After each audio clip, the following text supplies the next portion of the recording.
It was common for a man to bring his wife or girlfriend. If he didn't have one, he might be accompanied by a sister or another female relative. Lahan had planned to introduce Maomao to everyone as his little sister. However, after having his toes crushed, he decided to simply call her a relative. It would have been as easy to poison any dish at this banquet as it would have been difficult. It was difficult to know which person would eat from which dish. This made it hard to target someone specific for assassination. However, if you preferred indiscriminate murder, that was a different story. One final observation is that this did not actually make Maomao's job as a food taster much harder. She simply had to follow the person she was assigned to, taking samples of their meal. The only complication was that this was a little obvious, but Lahan had a plan for that as well. He said that Maomao was 15, politely shaving a few years off her age.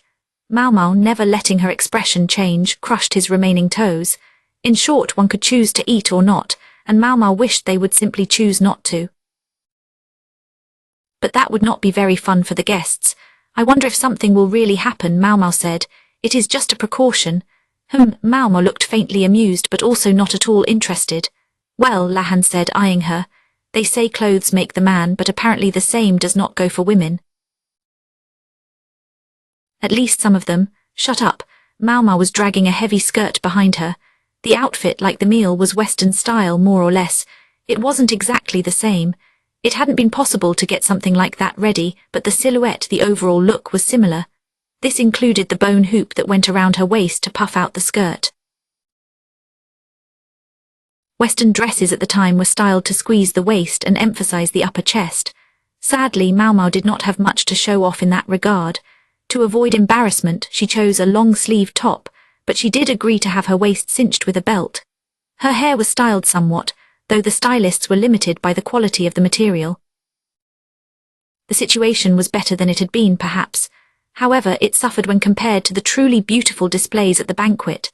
She looked like a simple stalk of shepherd's purse among a field of roses and peonies. Only one thing helped calm her in this otherwise unfamiliar and unsuitable outfit, a fine silver hair stick. Someone told her not to worry too much. You qualify as a dandelion at least. Maomao couldn't understand how her cousin could read her mind like that, at least at moments such as this. She didn't say anything, but she gave him a glare before they headed into the banquet hall. Her first thought was that it was some ceiling. The room was very large. The ceiling was far above their heads. Even in the capital, one rarely saw a building with such a sense of space. Part of the ceiling was open. Woven banners, a craft unique to this region, hung down from it. The room had a dirt floor, but a low pile carpet covered it. The carpet was probably unique to these parts. It seemed a shame to get dirt on it. They were in a palace not far from Jiuquan's mansion. The clan once known as the Yi had constructed the palace with a great deal of luxury. Perhaps that explained why, decades earlier, they had lost their clan name and been destroyed. They had done something to make the Empress Regnant angry. Maomao thought the stories about her were truly fearsome. The present emperor must have found it difficult having her as a grandmother. There were already many guests in the banquet hall. There were many important men, and also young ladies dressed quite gaudily that Maomao thought were their daughters. All of their eyes were shining, or perhaps glinting would be a better description. The biggest favorite, Jinshi, had not yet arrived. Consort Lishu had arrived, however.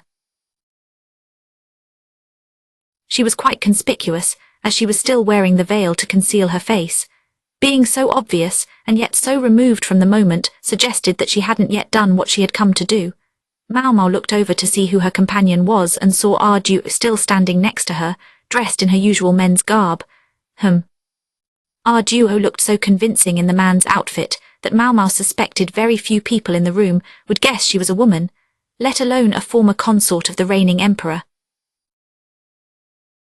People seemed to be taking them for brother and sister, not for father and daughter. Women were coming over to talk to them. Maomao thought there was good reason Arduo had been the idol of the ladies of the rear palace for so many years. Lahan knew well enough to greet them both, and Maomao offered a polite hello. My. I thought you must be someone's fine young daughter, said Arduo. You jest, milady, Maomao replied. She wasn't surprised to discover that Arduo was far better at polite flattery than Lahan. Consort Lishu, owing to Lahan's presence, remained hidden behind Arduo. Her dress was appropriate for a young woman her age. It was neither too showy nor too restrained, and the colors matched Arduo's outfit. Perhaps they had picked their outfits together. Lishu's perfume, however, wasn't her usual scent. Maybe it was a way of keeping herself from becoming intoxicated by the atmosphere of the place. Maomao would have liked to talk to them a little longer, but they no doubt had things to do. Moreover, Lahan had come to build relationships with the people from the west. He wasn't here to chat with consorts from his own court. There was a lot of black hair to be seen. However, there was also gold, brown, and even red hair here and there. Eyes were often bright colors, and the body types were different from what Maomao knew. Say Ai Shu was said to have a great deal of Western blood, but many of these people were likely emissaries who had come directly from the West. Lahan was soon approached by a man and a woman with reddish-brown hair. Maomao thought, "I can't understand a word they are saying." She knew a little of one of the Western languages, but not enough to actually speak it. Besides, the Western reaches were home to many different tongues. The one she knew was from farther west than where they were now. Lahan continued to converse, speaking one halting word at a time. He was eccentric, but he wasn't without talent. The man and woman greeted Maomao and said something else politely before they departed. "Can I go ahead and get something to eat?" Maomao asked. It seemed to be the only thing she could do at the moment. She maintained the polite smile she had perfected in the pleasure quarter. "Go ahead. I didn't bring you here just to meet and greet. Don't drink too much." She had been very interested in the tray of alcohol a server was carrying. However, Lahan had warned her not to get drunk before they arrived. Maomao wasn't sure how much trouble she could get into with the mild juice-based alcohol. She thought she wouldn't get drunk. Someone told her she emptied a barrel on the way here. Who had snitched on her? It must have been Jinshi or Basin. Maomao clicked her tongue. You couldn't be too careful, certainly. But was it really possible that the infamous white lady was somehow involved? Maomao had brought some medicines with her, thinking they might be useful if anything happened. She wasn't sure if they would really help, though. Lahan was in his element meanwhile. His fox-like eyes were glittering behind his spectacles. The mixed blood of the people of Sheol produced many striking beauties. Lahan the cad said that a woman's beauty was in her numbers. He believed it wasn't the woman herself who was beautiful, but the numbers that made her up. This didn't make much sense to Maomao, but apparently the eccentric strategist's nephew was quite eccentric himself. She suspected he saw a world that was invisible to her. Then there was the moment when he stroked his chin and said, "Look at her. The imperial younger brother is prettier than that." The words seemed to leave his mouth so easily. That was when Maomao was sure he did not know the first thing about how women thought. Lahan glanced at Maomao, and from his appraising look she gathered that whatever numbers made her up were not appealing to him. He said, with enough work, "You might be able to bear a next generation that is beautiful at least." What was he trying to say? Could anyone blame Maomao for crushing his toes underfoot? Wincing, Lahan passed Maomao some juice. It was non-alcoholic. She followed him around, looking annoyed. They are all so big, she thought. The mixed bloodlines must foster improved height. Westerners were generally tall. However, joining different bloodlines seemed almost by definition to produce people who were larger than their parents. Maomao could not speak for people, but when you bred plants with closely related species, you supposedly got larger individuals from the seeds. She was lost in thinking about how she would like to try that in her field back home if she ever got the chance. Then she suddenly realized that a wall had formed around her. A wall was formed by one woman and two men. One of the men seemed to be an interpreter. The other man looked more like a servant than a master. The woman, her dress emphasizing her chest as was customary, appeared to be the most important of the three. She was beautiful, with bright-colored hair and sky-blue eyes. She was tall, and she had augmented her height with high-heeled shoes. Maomao didn't say anything, but she caught Lahan's gaze. Didn't he say something about forging bonds with Western merchants? This woman certainly didn't look like a merchant. Maomao remembered her well. She had golden hair and almost translucently pale skin. Maomao also remembered the blue hair ornament she was wearing. The woman was one of the special emissaries who visited the capital the year before. They had distinguished themselves by having one wear a red hair ornament and the other a blue one. If they were still following the same color scheme, this woman seemed calmer and more mature than the other. She said she would love to talk more with Maomao. She wore a scintillating smile, but it frightened Maomao. Maomao could sense something lurking behind that smile. And yet at that moment it seemed less sinister than it reminded her of Consort Gyokaiu. It was the same sort of smile as Consort Gyokaiu's. It smelled not of business but of politics. Was this what they were really here for? Western merchants, she thought as she picked up her skirt and followed Lahan. Isla, was that her name? Maomao tried to remember. She had heard it once before. It was, in its own way, laudable that she remembered it at all. This was considering how she tended to forget anything she wasn't specifically interested in. Isla was the other emissary. She was the one who had been selling Fafa to the Shi clan just before the rebellion the previous year. This woman had some nerve, walking right up to them after her partner had done something like that. The Yi clan palace was built to imitate the Western architectural style, and this included the banquet hall. It was a large, open space with a number of rooms on either side. Guests could relax in these rooms by themselves, or hold private conversations without being observed. Private conversations usually meant something was happening. A girl with skin the color of barley danced to the music of an instrument Maomao had never heard before. Nobody would notice if a few people slipped away from the crowd. If anyone did notice, it would have been rude to ask after them anyway. Why would she come to Lahan, though? The small man with tousled hair looked almost comically mismatched with the tall, golden-haired beauty. The presence of others like Maomao and the rest would prevent anyone from thinking they were off on a secret outing. Perhaps that is why she chose him. The woman had arrived in the capital as an emissary, but it seemed marriage was also on her mind. Maomao had been involved in undermining those prospects herself. This thought made her a little uneasy. She worried the woman might still recognize the moon spirit, even though he was now dressed in men's clothing and had a wound on his cheek. Even if she noticed Jinshi, she probably wouldn't be able to say anything about it publicly. Black tea was poured into a delicate porcelain cup. The table had cabriole legs and so did the chairs. An elaborate chandelier hung from the ceiling.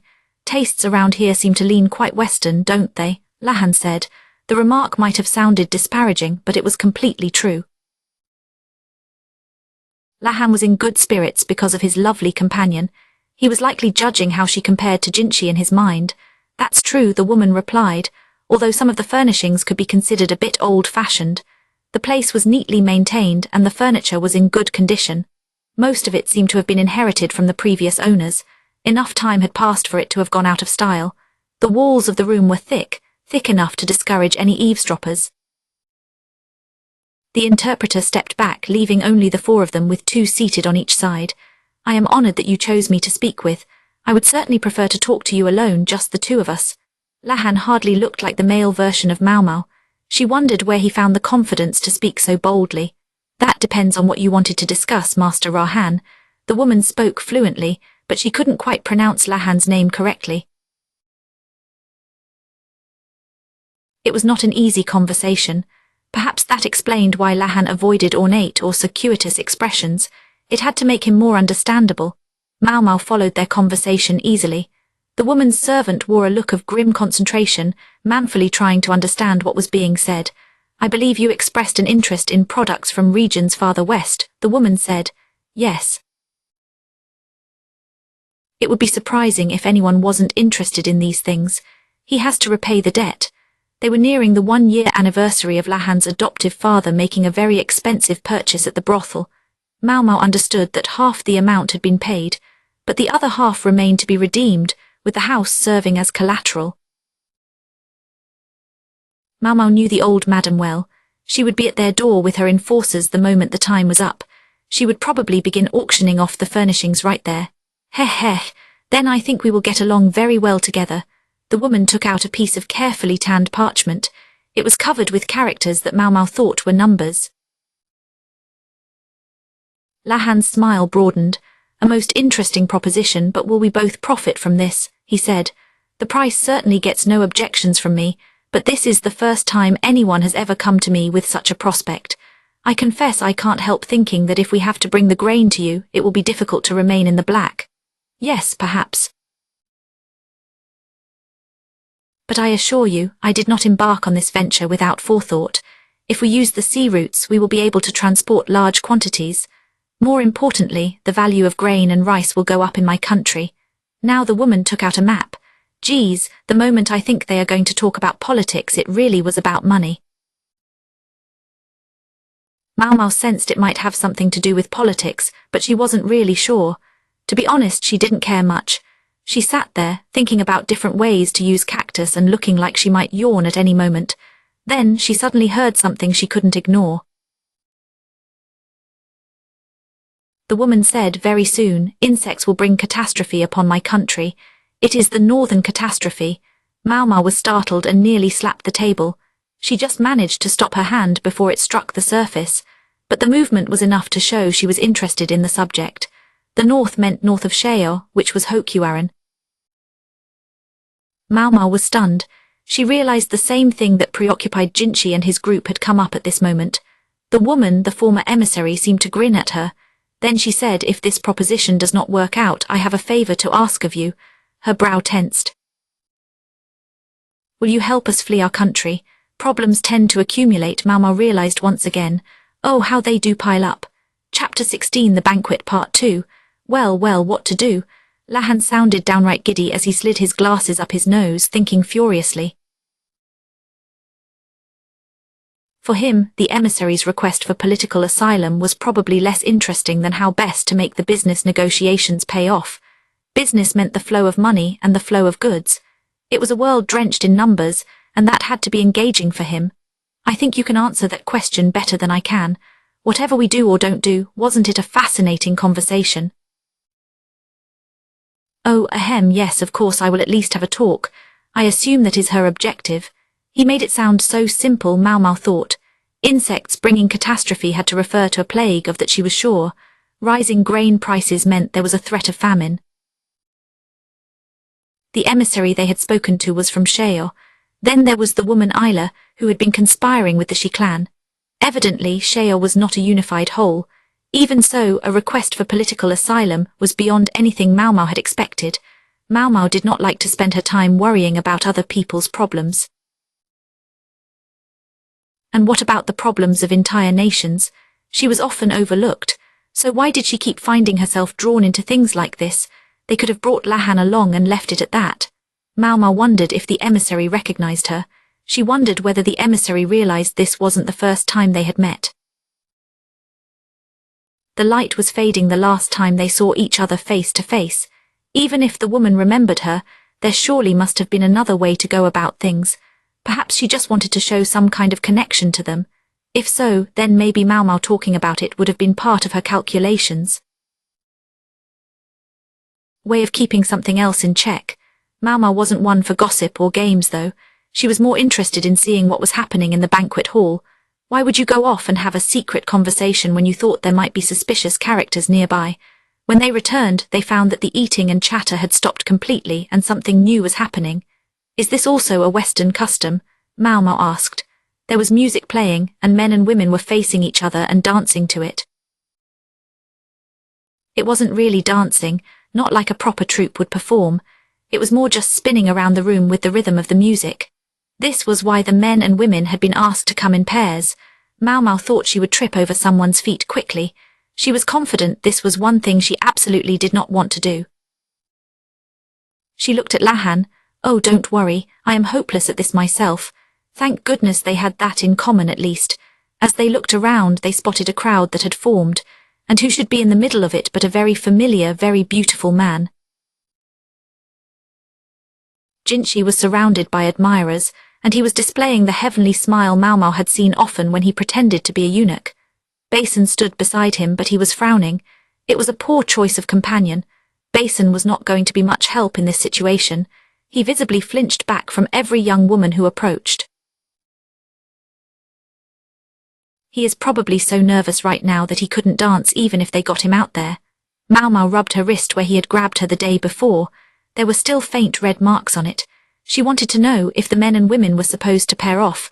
What were those two doing standing there by themselves? She believed Lady Arduo pulled a little prank. If she pretended to be a man, would that be too many of them? Ah, I see. If Jinshi accompanied consort Lishu, then Basin, who was a member of a named clan and had status, could accompany Arduo, even if he might feel a little strange about it. However, with all due respect to Jinshi and Basin, knowing Lishu, it would be much better for her if Arduo acted as her escort. There was no telling what that scheming half-sister might try. Maomao wouldn't put it past her to at least slip a scorpion into the consort's bed. That reminds me, I wonder if I can get some of the grilled scorpions to go.